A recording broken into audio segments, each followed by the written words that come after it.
सम्मानित सभी देशवासियों, देश प्रेमियों, मातृभूमि के रक्षक सभी को भारत भारती का नमन। चलते रहोगे चलते रहोगे चलते रहोगे का 27वां एपिसोड आज खंड 1 के रूप में प्रस्तुत किया जा रहा है। इस 30वें अलंकरण समारोह से संबद्ध कुछ विशेष कार्यक्रम संपन्न हुए हैं, जिनकी जानकारी देना आवश्यक है। इसलिए जिन कार्यक्रमों को विभिन्न चरणों में संपन्न कराया गया है, उसको 3 भागों में विभाजित करके आपको समझाने का प्रयास किया जाएगा। और 3 भाग करने का एक मतलब ये भी है कि हम आपका समय किसी एक ही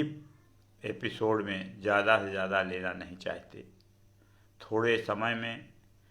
विभाजित खंडों को समझाने में, समझने में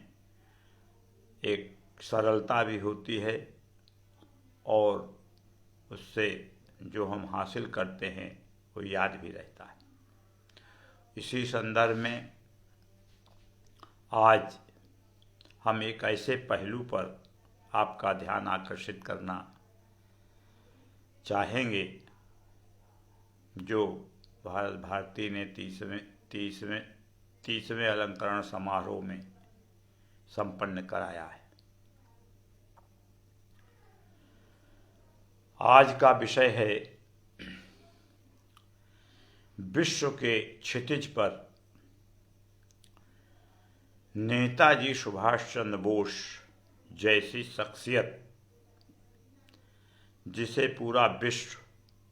परिचित भी है, उनकी कुर्बानियों को महसूस भी करता आया है और ख़ास तौर से भारत के इतिहास में ही नहीं, विश्व के इतिहास में नेताजी सुभाष चंद्र बोस एक ऐसी शख्सियत थे, मैं कहूँगा हैं, जिनके बराबर का कोई शख्स दुनिया में अपने देश की आज़ादी की लड़ाई किसी दूसरे देश की धरती पर रहकर संचालन करना, संग्रह करना, उसकी व्यवस्था करना, ऐसा कहीं इतिहास में कोई दूसरा शख्स नहीं मिलता। ऐसे प्रभावशाली, महत्वपूर्ण, अद्वितीय देशभक्त को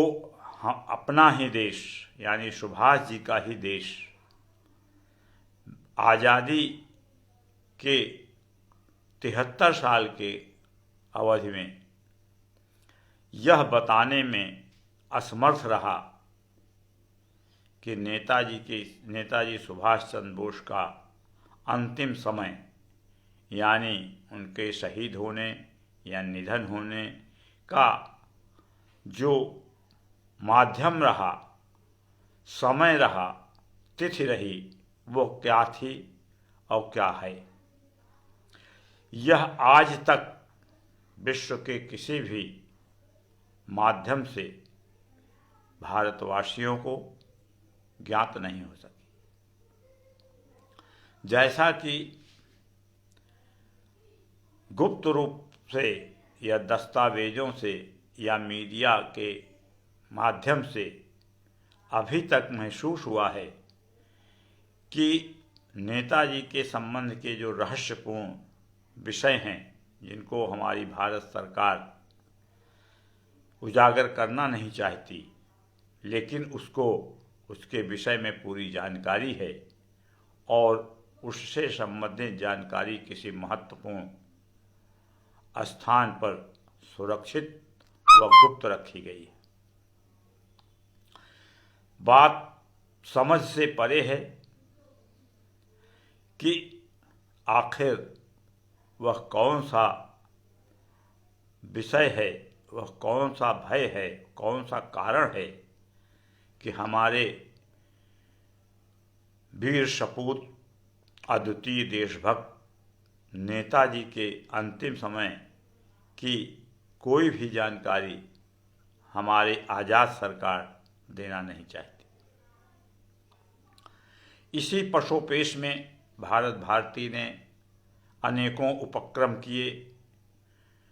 महामहिम राष्ट्रपति जी को ज्ञापन दिया गया। कफन यात्रा सुल्तानपुर से लखनऊ तक, दिल्ली तक निकाली गई। उनके नाम पर राष्ट्रीय अवार्ड की स्थापना की गई। अंतर्राष्ट्रीय स्तर पर गांधी जी की समाज पर उपवास रखकर अंतर्राष्ट्रीय जागृति पैदा करने का प्रयास किया गया, लेकिन हर उपक्रम भारत सरकार के माध्यम से निष्क्रिय रहा। अब भारत भारती के लिए एक प्रश्न था कि हम सुभाष जी को वो कौन सी उपाधि दें, सुभाष जी के सम्मान में वो कौन सा टाइटल पेश करें कि वह उनके अनुकूल भी हो और समायोचित भी हो। यही विचार करते हुए संस्था भारत भारती ने नेताजी को यह मानकर कि मुगल बादशाहों में देशभक्त आखिरी बादशाह बहादुर शाह जफर जैसी पीड़ा, ऐसा कि उन्होंने रंगून में अपने देहावसान से पूर्व कहा था कि मैं ऐसा अभागा हूँ कि मुझे अपने दफनाने के लिए, अपने अंतिम समय के लिए अब स्वदेश की 2 गज जमीन भी नहीं मिली। ठीक उसी तरह की वारदात सुभाष जी के लिए या सुभाष प्रेमियों के लिए या राष्ट्रभक्तों के लिए एक प्रश्न चिन्ह तब भी बना था और आज भी बना रहा। हम सुभाष जी को यह मानकर कि उनका देहावसान नहीं हुआ है, वो आज भी हमारे बीच हैं, इसलिए भारत भारती ने यह निर्णय लिया कि उनकी 113 साल की आयु, 113 साल की जयंती यह सिद्ध करती है कि आज के इस भौतिक युग में किसी व्यक्ति का 113 साल तक गुम रहना या जीवित रहना थोड़ा प्रकृति को देखते हुए संभव नहीं लगता। फिर भी सरकार मौन है। गुमनामी बाबा के नाम से पूरा भारत यह आशान्वित था कि कभी न कभी किसी न किसी माध्यम से ये मालूम होगा, जैसा कि लोगों को बताया गया था कि फैज़ाबाद में एक किसी मकान में, किसी एक कक्ष में गुप्त रूप से रह रहे गुमनामी बाबा, जिनके विषय में कोई नहीं जानता था कि वह कौन हैं, लेकिन उनके विषय में ये कहा जाता है कि गुमनामी बाबा के पास बहुत सी संदूकें यानी बॉक्स थे जो वो अपने साथ लाए थे, और ऐसा अनुभूति हुई उनकी बातों से, उनकी भाषा से, उनके कुछ दस्तावेज़ों से कि हो न हो गुमनामी बाबा ही सुभाष चंद्र बोस जी हों। लेकिन फैज़ाबाद एक चर्चित जगह है। उस मकान में जिसमें गुमनामी बाबा किराएदार के रूप में प्रवेश किए, उनके मकान मालिक गुरु बसंत सिंह जी का ये कहना कि मकान तो मैंने किराए पर दिया, लेकिन ये कह सकता हूँ कि मैंने उनको देखा नहीं। कभी कभी सूर्य को दीपक दिलाने जैसा की बातें सामने आती हैं कि एक मकान मालिक अपने किसी भाग में किसी अजनबी को यदि वो कमरा रहने को देता है तो क्या यह संभव है कि उसने उनको न देखा हो। मान लिया जाए कि किसी बिचौलिए ने उनके लिए मकान निश्चित किया और गुमनामी बाबा आकर उसमें बसे, लेकिन फिर भी एक मकान मालिक यह अवश्य जानना चाहता है और जानना चाहेगा कि हमारे मकान के किसी भाग में यदि कोई आकर रह रहा है तो वह कौन है। यह चर्चाएं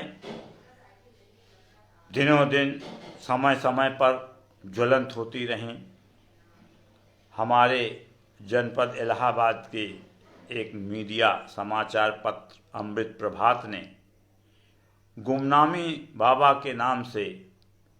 आज से लगभग 2 दशक पहले एक सीरियल, एक अच्छे ढंग से उनकी जानकारी समय समय पर बड़े विस्तार से देने का काम किया,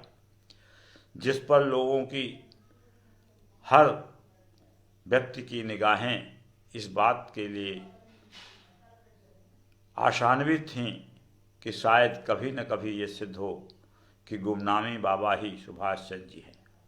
लेकिन उनकी मृत्यु तक हो गई और न जाने क्यों अखबारों की समाचार पत्रों के पृष्ठों पर यह अंकित हुआ, यह समाचार आया कि उनके दाह संस्कार के पूर्व उनके मुखारबिंद को किसी घृणित उद्देश्य के कारण, भले ही वो सुभाष जी न रहे हों, भले ही वो अजनबी कोई भी रहे हों, लेकिन उनके मुखारबिंद को डैमेज करके उनको समाधि दी गई, जो एक बड़े ही आश्चर्यजनक और घृणित कार्य माना जाना चाहिए। और उनका दफन हो गया, उनका अंतिम संस्कार हो गया। उसके बाद भी प्रदेश सरकार से लेकर केंद्र सरकार तक ने बड़े आश्वासन दिए और आज तक वो आश्वासन में ही बना रहा कि आखिर गुमनामी बाबा कौन थे। अंतोगत्वा यह भावना पैदा होती है जनमानस में, सुभाष भक्तों में, राष्ट्र प्रेमियों में कि आखिर ऐसी कौन सी समस्या थी या है जिससे सुभाष जी के अंतिम रहस्य को, जीवन के अंतिम क्षण के रहस्य को सरकार बताना नहीं चाहती। इन सब उपापों में भारत भारती भी अपने अहिंसक कार्यक्रम के अंतर्गत प्रजातांत्रिक ढंग से मौलिक अधिकारों के तहत अनेक उपाय किया। आज 30वां अलंकरण समारोह है, या कहिए सुभाष जी की जयंती का 113वां वर्ष है। भारत भारती ने एक निर्णय लिया कि क्यों न हम सुभाष जी को एक ऐसी उपाधि दें, एक ऐसी टाइटल दें जो इस भारत भूमि के लिए सर्वोच्च हो, और अतीत में भी उस तरह की उपाधियां हमारे महापुरुषों को प्राप्त हुई। उन उपाधि में, हमारे संस्कृति में सबसे बड़ी उपाधि अज्ञात व्यक्तियों के लिए, जिनको कहा जाता है कि हमारी संस्कृति में हमारे समाज में प्रभु ने 8 अपने अस्तित्व के 8 व्यक्तियों को आजीवन या चिरंजीवी बनाकर इस धरती पर रखा है, जिनके 8 के नाम हमारे अखबार की कटिंग, हमारे प्रयास में कल आज के कटिंग में भेजा गया है, जिसे आप अच्छी तरह से पढ़ सकते हैं, जान सकते हैं और अपना मत भी प्रकट कर सकते हैं। उसी क्रम में भारत भारती ने नेताजी सुभाष चंद्र बोस को 8 धरती पर, हमारे भारत भूमि पर 8 चिरंजीवियों के होने की एक संभावनाएं प्रकट की गई हैं, जो परमपिता परमात्मा के द्वारा भी मान्यता प्राप्त हैं। उसी क्रम में उन 8 व्यक्तियों, उन 8 महापुरुषों के साथ साथ भारत भारती ने मृत्यु पर विजय प्राप्त करने वाले नेताजी सुभाष चंद्र बोस को 9वें चिरंजीवी के रूप में